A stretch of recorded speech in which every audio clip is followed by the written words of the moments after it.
Hi, I'm Sylvia Gonzalez Pizana, Manager of Collections and Interpretation here at Villa Finale Museum and Gardens.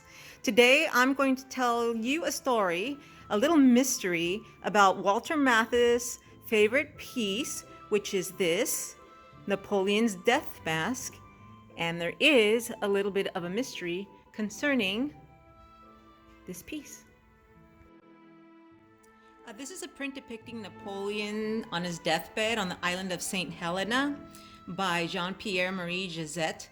Although very romanticized, there were many people present when Napoleon died in May of 1821. There were two doctors present. One was an English doctor, Dr. Francis Burton, and Napoleon's Corsican physician, which was Francesco Antommarchi. At the time, a plaster cast of a deceased Napoleon was made, and there were perhaps two. And it said that the cast disappeared for a number of years until after Dr. Burton died. Then it just kind of miraculously reappeared. And you could see a little bit of the detail of this print. It's kind of hard since it's behind glass.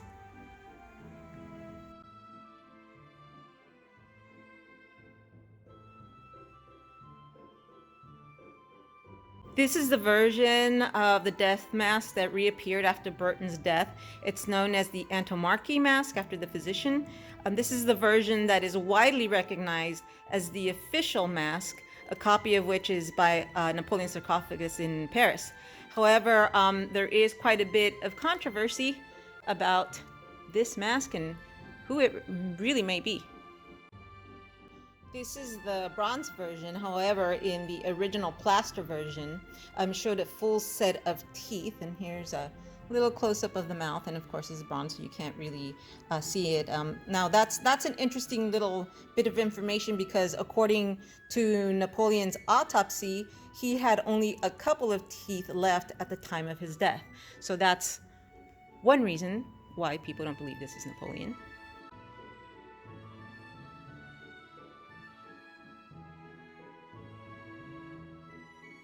Now, there's also the issue of the size of the head. According to medical and anatomy experts, the size of one's head has a high correlation with a person's height. If that's the case, the Antommarchi head would fit someone who is roughly 6 feet or so tall. And Napoleon was about 5'2", which was average height for that time. Further, some features like the nose are also believed to be slightly too big for somebody Napoleon's height.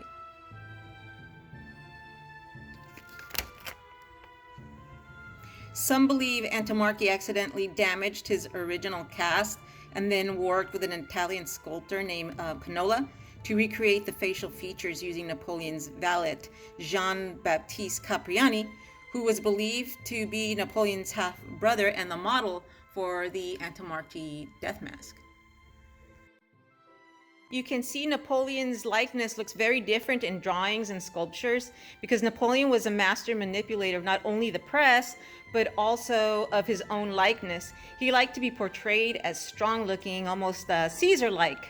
And Joseph Bonaparte, his brother, believed that the best likeness of Napoleon was a miniature portrait painted by an artist named George Catlin. And unfortunately, I do not have, or here at Villa we do not have a copy of that, but you can see how different Napoleon looks in all of these pieces. And I mentioned looking very Caesar-like. This is a really good example here.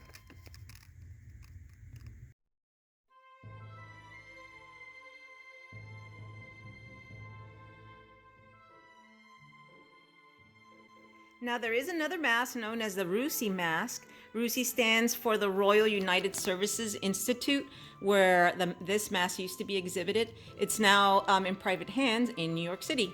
Many believe this RUSI mask is the original Napoleon death mask, due to not only its size but also the features. And incredibly, when the RUSI mask was being studied up close a few years ago, small hairs were found embedded in the plaster.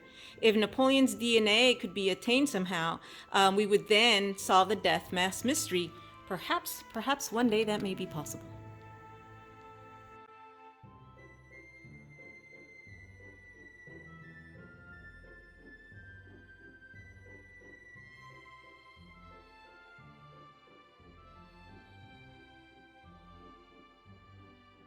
We hope you enjoyed this little recap of the mystery behind Napoleon's death mask, and do keep following us for more stories and perhaps other mysteries here concerning Villa Finale and its wonderful collections.